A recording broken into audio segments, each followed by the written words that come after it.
0345 6060 973. Good afternoon, it's Maajid Nawaz here on LBC. It is interesting, isn't it, that no matter how calmly, slowly and clearly and referenced and cited people that take the view that I take speak, because of the behavioural psychology involved in stirring up hysteria, the fear takes over.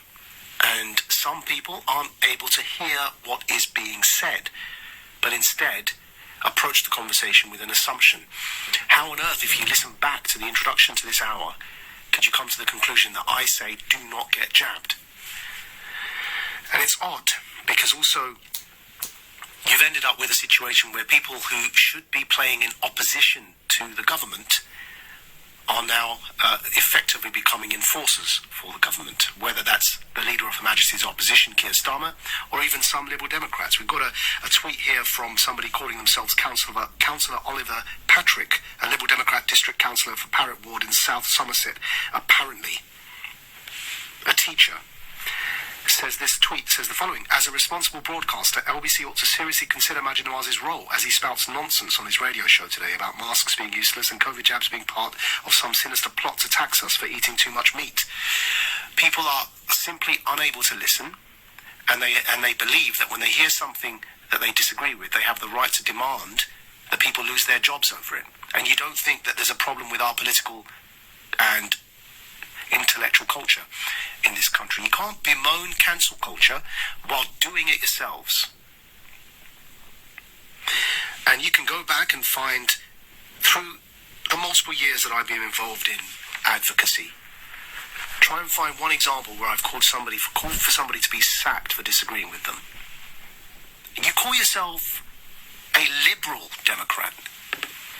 What happened to the word liberal?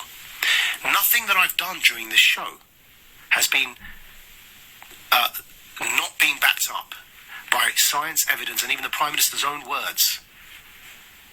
And I'm holding a Conservative government to account over their failures in the NHS, and a Liberal Democrat councillor wants to openly tweet that I should lose my job for holding a Conservative government to account for their failures in the NHS, while their Prime Minister admits that being double jabbed doesn't stop transmission, and yet they still want to force the 7% of NHS staff in England to get the jab, while they're admitting it doesn't stop transmission.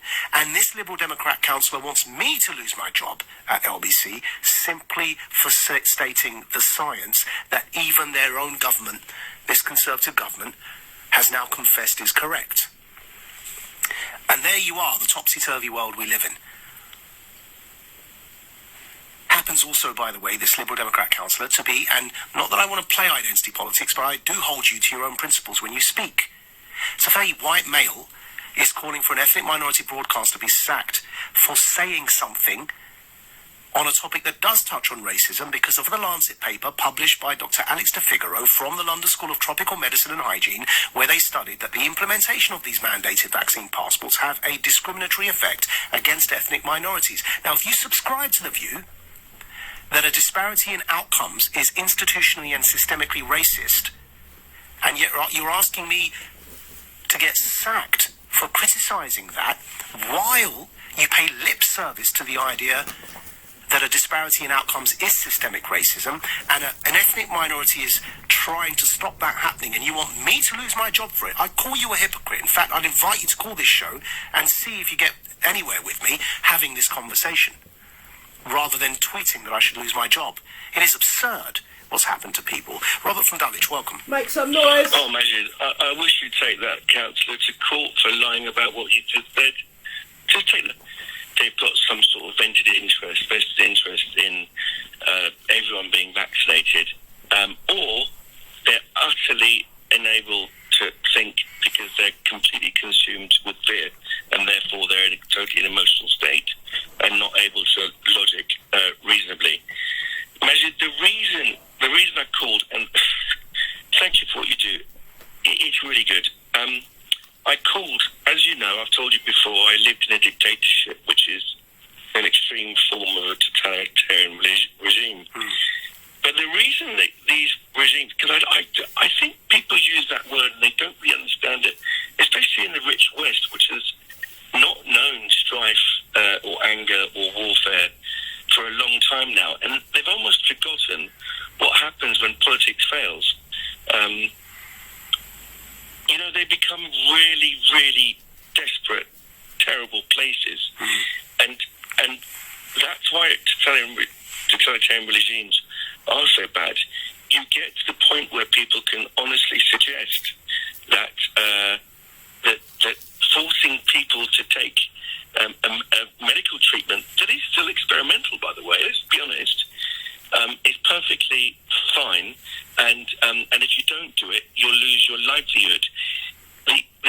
The sheer, especially when the Prime Minister and the data shows, as you have said, that the vaccine doesn't stop transmission. And I think that lady earlier, I feel for her, she sounded elderly. We've watched for the last 18 months. We started off with, I've seen the headlines, I've got the headlines, I've got the clips. It was 100% efficacious. You wouldn't go into hospital. You can go from 100 all the way down to 0. 99, 98, 97, all the way through the 80s. And they pretend they never said these things. And then they pretend we're the ones gaslighting them. It's like gaslighters are pretending that they're being gaslit. It's just absurd. I don't know. The hysteria has taken over. Maajid, if you study the totalitarian regimes that we've known, La Grande Terreur in Paris, that led to all the head chopping.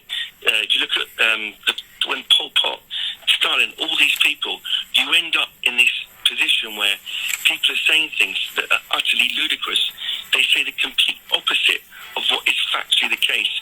You cite evidence, you cite researched papers, you cite the Prime Minister, and someone calls you up to say you're terrifying them, and a civil servant, was it a Liberal Democrat? Councillor. Calls for a job. It's my job.